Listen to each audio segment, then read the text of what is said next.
When you look at something like an airplane wing or, a high-performance engine, you're seeing the finished product. Mm. But what you don't see is the hidden war that happened in the factory. The material itself fighting back against every tool trying to shape it.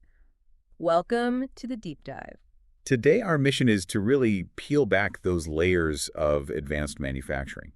And we've looked at, well, a massive stack of sources, everything from the fundamental chemistry of metals to high-tech methods like thermal post-processing.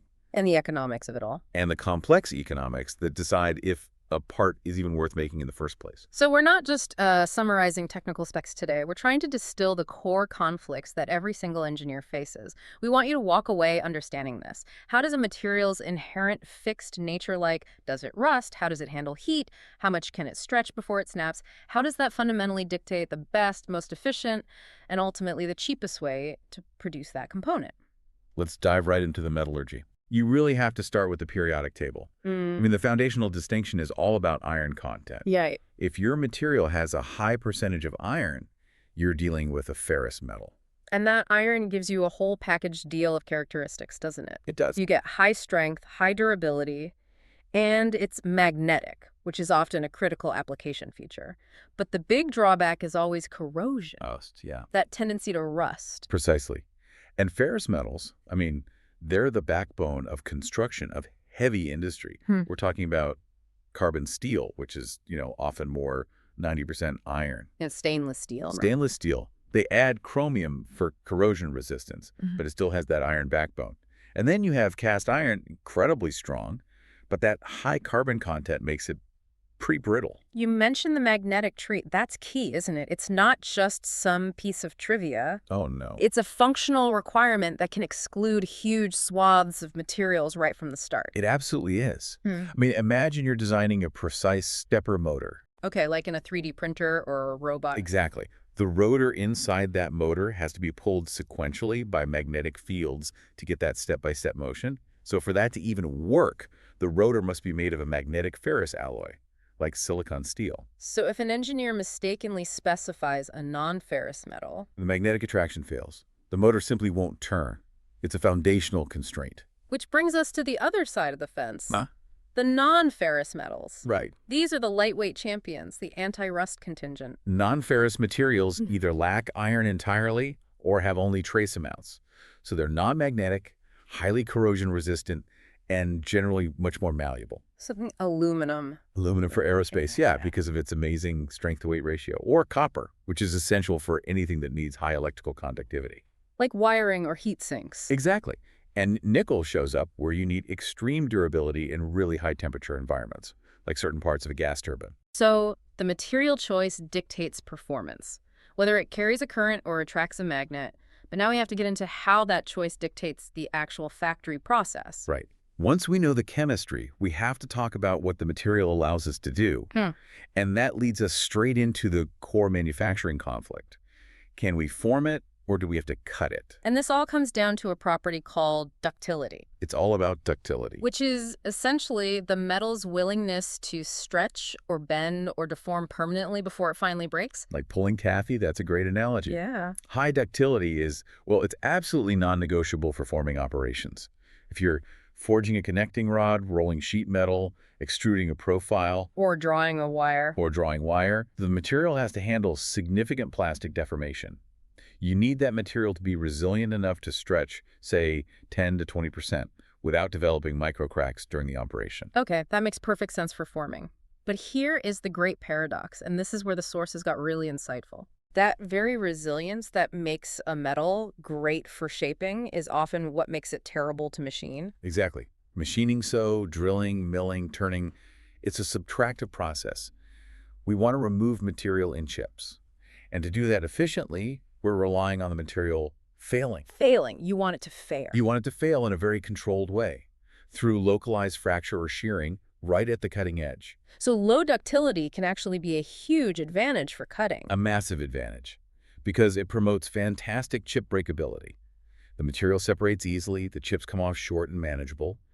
The trouble starts when the ductility goes above a certain threshold. What's the threshold? Our sources pin this problematic zone at around 25% elongation. So if it can stretch more than 25%, what happens on the shop floor? What does that look like? You get long, continuous, stringy chips.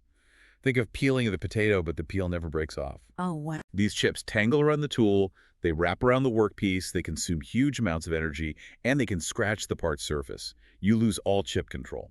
So a material that's designed to be tough and resilient for maximum strength, like a forged part, Right, with its optimized grain structure for fatigue life.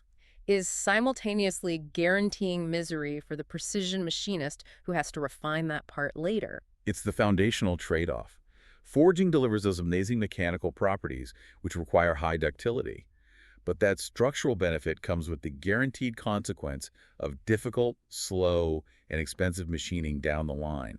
You have to weigh the enhanced life of the part against that increased manufacturing cost. Okay, let's talk about materials that push this conflict to the absolute extreme. If forming battles ductility, advanced machining battles heat. This is what you call the thermal catastrophe. Yeah, this is when we move to superalloys, things like titanium, hardened steels, or high-nickel alloys like Inconel. They're essential for extreme environments, like jet engines. Or downhole oil tools, things like that. Exactly. But they are notoriously difficult to cut. And why is that? Why are they so much harder to deal with than regular steel? It all comes down to thermal conductivity. These superalloys are designed to perform at high temperatures, which means they're terrible at shedding heat. So when the cutting tool hits the part, all that friction generates immense heat. And the material just holds onto it, doesn't dissipate. So that concentrated energy just stays in the friction zone. Exactly. The heat becomes intensely focused right at that tool workpiece interface. This causes rapid thermal distortion in the part you're trying to machine accurately. And what about the tool itself? Even worse, that heat quickly softens the cutting edge of the tool. I mean, the tool itself starts failing prematurely because the heat is essentially trying to weld the chip to the tool or just melt the carbide. So to solve this, engineers have to drop their cutting speeds way down, which kills production time. Dramatically.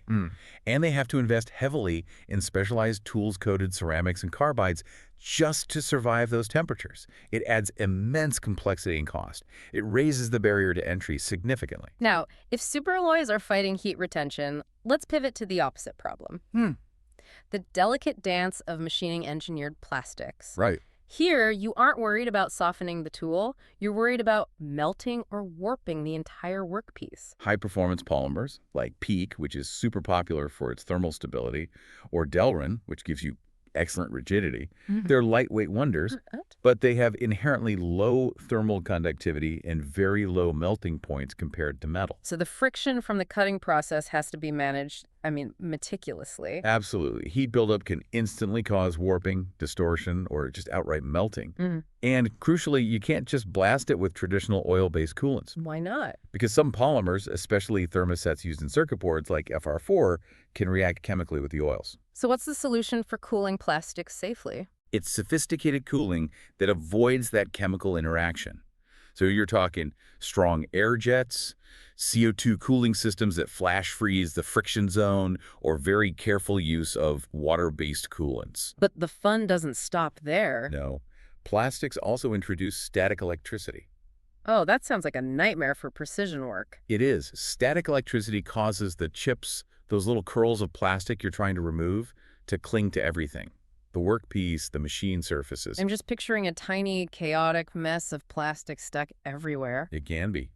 And if those chips get trapped, they can lead to scratches, gouges, major surface defects. So manufacturers have to use special mitigation strategies. Anti-static brushes, strong vacuum systems, or directed air knives just to keep the work area clean. And if the plastic is reinforced with something like carbon fiber, Then you also need diamond-coated or ceramic tooling because those reinforcements are incredibly abrasive. The whole manufacturing battle just completely changes when you move from metal to polymer. to succeed in these battles, whether it's against heat or static, we rely on essential enablers. Absolutely. And it starts with a complex chemistry of cutting fluids. These are far more than just lubricants. Right, they're multifunctional chemical agents. They provide cooling, lubrication to extend tool life, chip evacuation, and corrosion prevention. And their selection is paramount. You'd use synthetic fluids, for instance, mainly for their superior cooling when you're dealing with high-speed, high-heat operations. But for something tougher, But if you're doing heavy-duty cutting on, say, titanium, you switch to straight oils or high-performance emulsions because they offer better lubrication for the high pressures involved. And what are some of the interesting trends emerging here? The drive for sustainability is huge. We're seeing major innovations in eco-friendly fluids. For example, some vegetable oils, coconut oil, surprisingly, are showing better results than mineral oils in what's called minimum quantity lubrication, or MQL. And for anyone who doesn't know, MQL is basically delivering a precise, minimal mist of lubricant instead of flooding the part. Exactly. It saves money, it's cleaner, reduces waste. We're also seeing AI-driven fluid monitoring becoming key, letting manufacturers track fluid contamination in real time. Okay, let's talk about fixing the material after we've shipped it.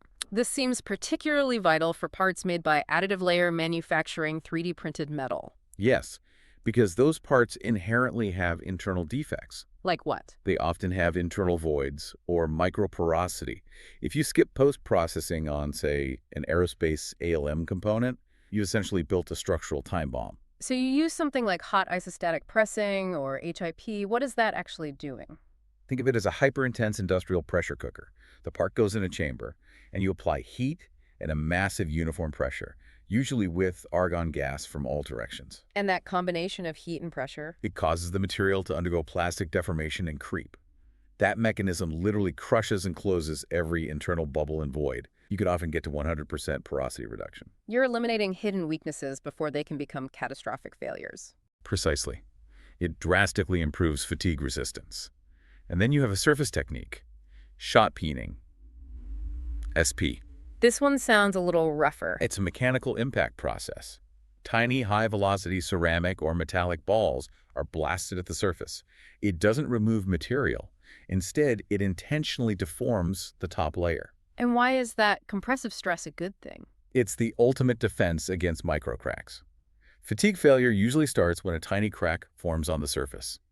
That compressive layer acts like a shield, suppressing crack formation and growth. And the results are significant. The sources show incredible results. Shot peen spur gears had fatigue lives 1.6 times longer than standard gears. This simple mechanical step can vastly extend the life of critical components. All of these technical decisions, they eventually have to hit the spreadsheet, right? The calculus of cost. Absolutely. To succeed, you have to accurately track your total manufacturing cost.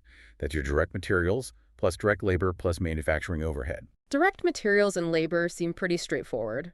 It's the manufacturing overhead where profitability can hide or just disappear. It's every indirect cost.